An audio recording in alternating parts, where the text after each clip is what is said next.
Kemi was a quiet girl who grew up in Ibadan. She wasn't the loudest in class, and most of her teachers hardly noticed her except when they marked her script. To their surprise, she always passed her exams with flying colors. People whispered that she must be naturally gifted, born with wisdom. Her classmates admired her results, but secretly, some felt jealous. Kemi never joined study groups, never asked questions in class, yet she always ended up at the top. Those who struggled with their books couldn't understand how she managed it. They called her the genius of the class. At home, her parents were proud. They often told visitors how their daughter was destined to become a doctor or lawyer. They believed God had blessed her with a sharp mind, and they pushed her to keep excelling. Kemi always smiled, but inside she carried a secret no one knew. Behind her smiles was a girl who didn't like to read at all. Books bored her, and long nights of studying were not for her. But Kemi had found another way to succeed, one that did not involve sweat or effort. A way that was dangerous, but rewarding. She always told herself it was harmless. After all, she wasn't hurting anyone. She only wanted good grades, a future, and a life her parents could be proud of. What harm could that possibly bring? Kemi's secret was hidden deep in her grandmother's old room. Inside a wooden box under the bed were charms and small pieces of folded paper written with strange symbols. She had discovered them years ago when helping to clean the house. At first, she ignored them, but one day curiosity led her to open one. It carried instructions: burn this paper with palm oil and recite the words before sleep, success will follow you. She had tried it out of mischief, and to her shock, the next day she topped a test she hadn't even studied for. From then on, Kemi began to depend on the papers. Before every exam, she would light a small candle, whisper the strange words, and place the folded charm under her pillow. By morning, the answers seemed to flow easily in her mind. Nobody knew her secret. Her parents thought she was blessed, her teachers thought she was brilliant, and her classmates envied her. Only Kemi knew the truth. But in her heart, she wondered if what she was doing was truly right.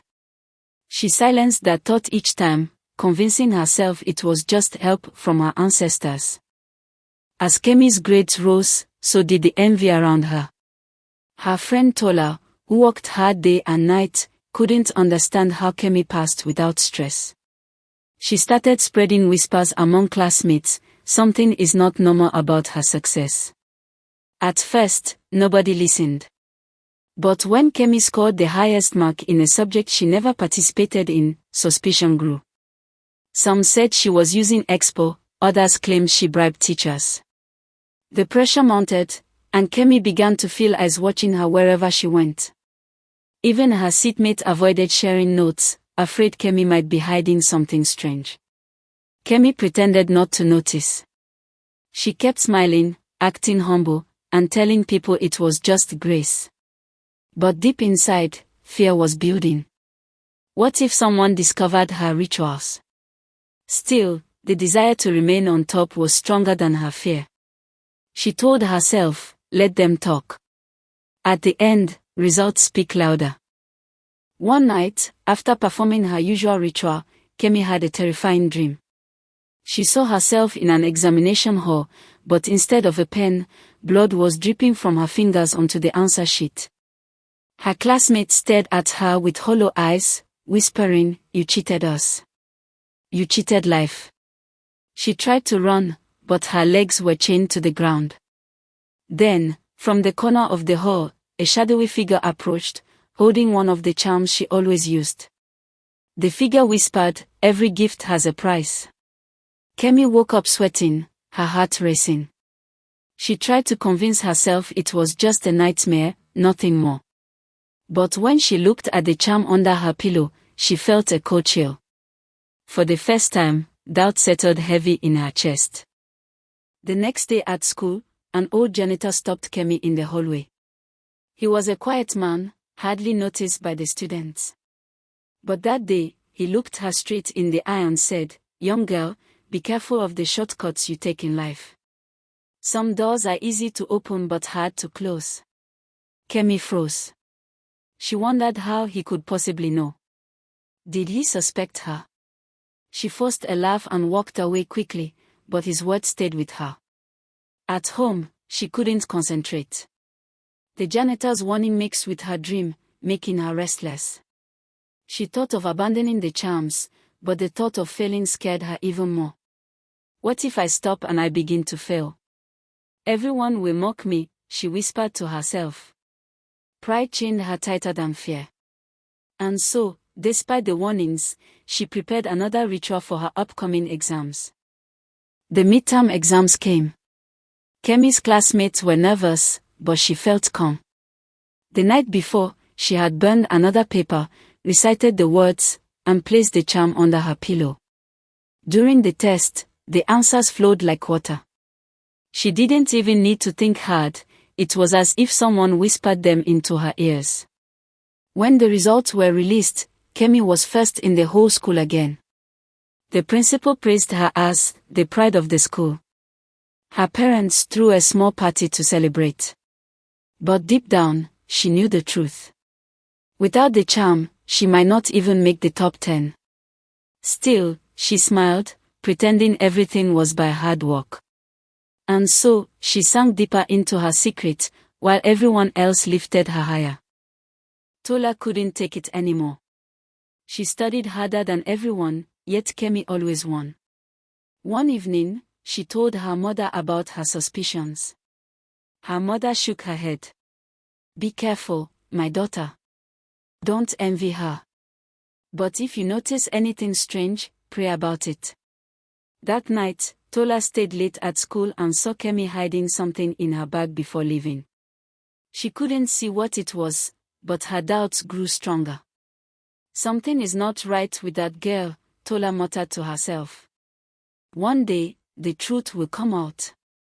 From then on, Tola began watching Kemi closely, waiting for the day she would sleep. One Sunday, the school invited a guest pastor for fellowship. He preached about hidden sins and secret practices that look harmless but destroy destinies. His words pierced Kemi like arrows.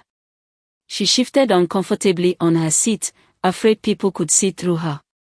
At the end of the sermon, the pastor suddenly pointed in her direction. There is someone here, he said, who is depending on powers that are not of God. Leave it before it leaves you in shame.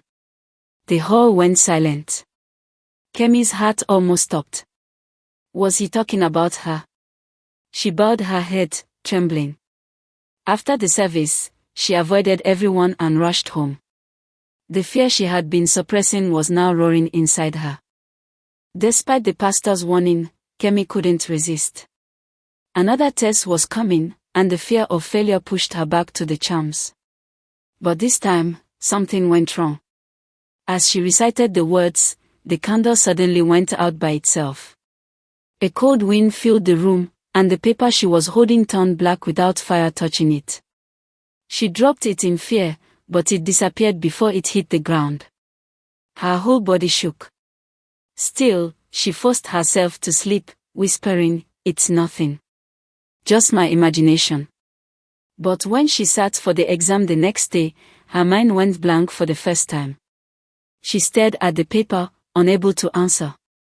When results came out, Kemi didn't just fail, she was among the lowest. The whole school was shocked. Teachers whispered, classmates laughed, and Tola smirked. Maybe she bribed teachers before. Now she's been caught, some students said. Others mocked her openly. At home, her parents scolded her. What happened to you? You have always been the best. Did you start playing with unserious friends? Kemi cried but couldn't tell them the truth. She felt exposed, naked without the power of the charms. That night, she swore she would never fail again. Even if it meant going deeper into the secret practices. Kemi couldn't take the shame of failure. The laughter at school and the disappointment at home were too much.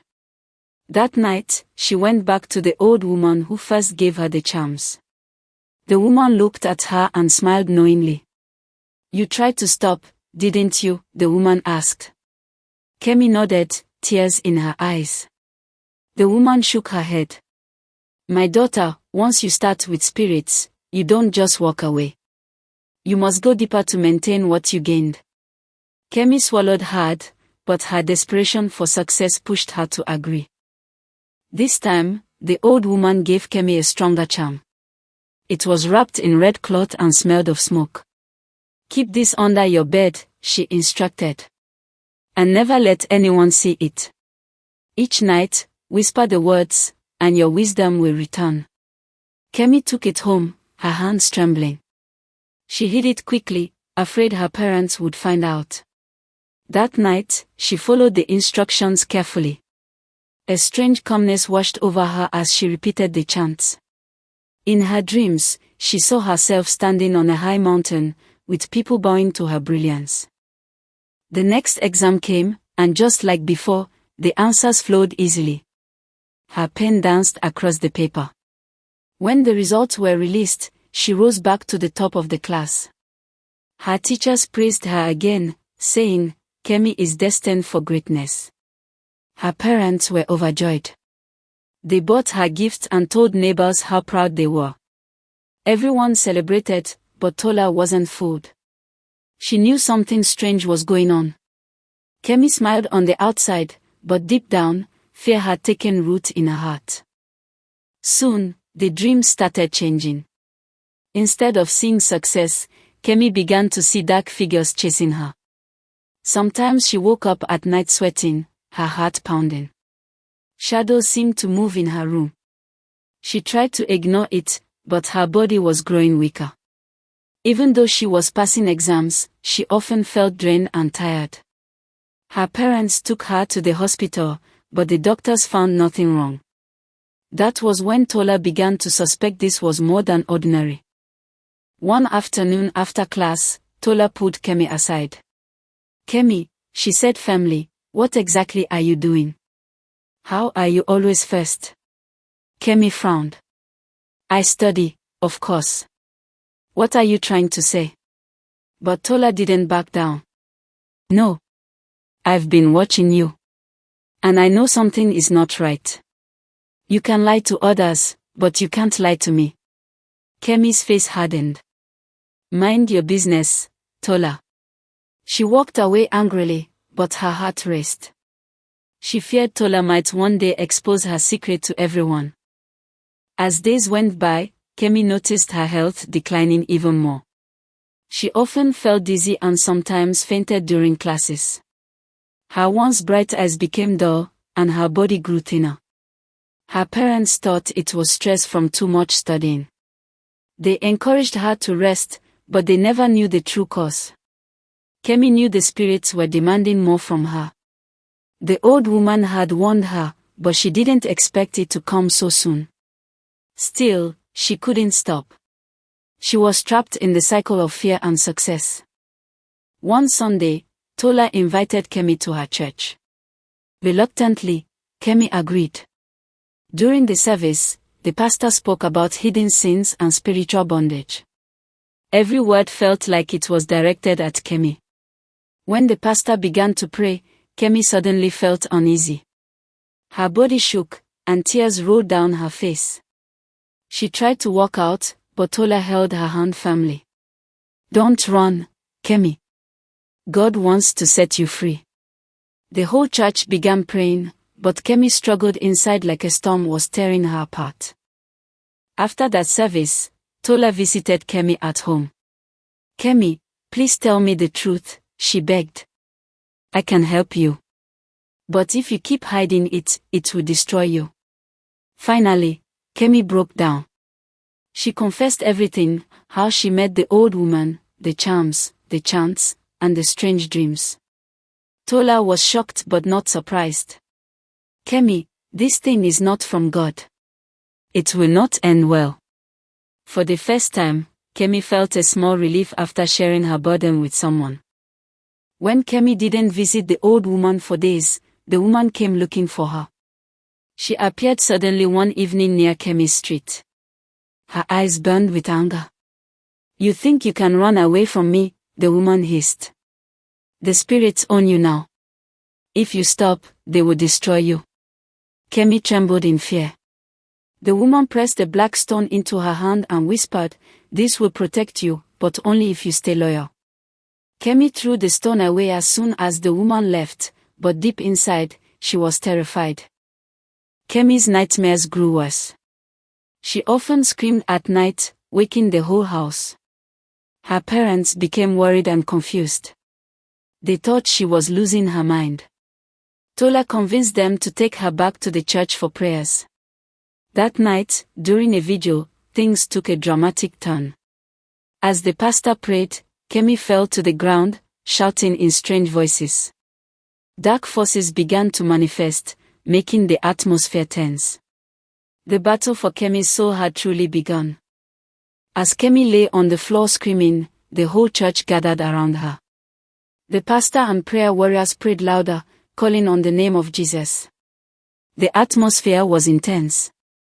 The strange voices in Kemi's mouth laughed and mocked the prayers, claiming she belonged to them.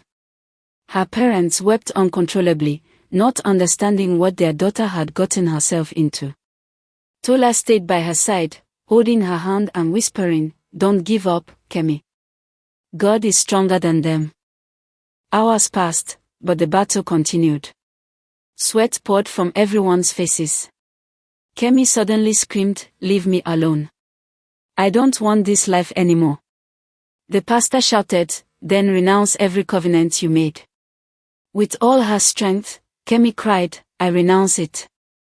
I don't want the charms, I don't want the spirits, I don't want the lies." At that moment, she fell silent. Her body went limp as if a heavy chain had finally been broken. When Kemi opened her eyes, it felt like a new day had begun in her soul. She looked around and saw the tearful faces of her parents, who hugged her tightly. For the first time in years, she felt free. A strange peace she had never known filled her heart. Her academics suffered afterward. She no longer topped every exam, but she worked harder with her natural abilities. Though it wasn't easy, she discovered the true joy of earning success without shortcuts. Years later, Kemi became a counselor for young students in her community.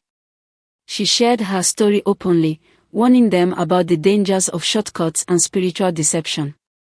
Many were shocked that the once perfect girl had gone through such a dark path. But her life became a testimony that freedom and true success come only through honesty, resilience, and faith. And so, Kemi's life stood as a living lesson that no secret charm, no hidden ritual, could ever replace hard work and the power of truth.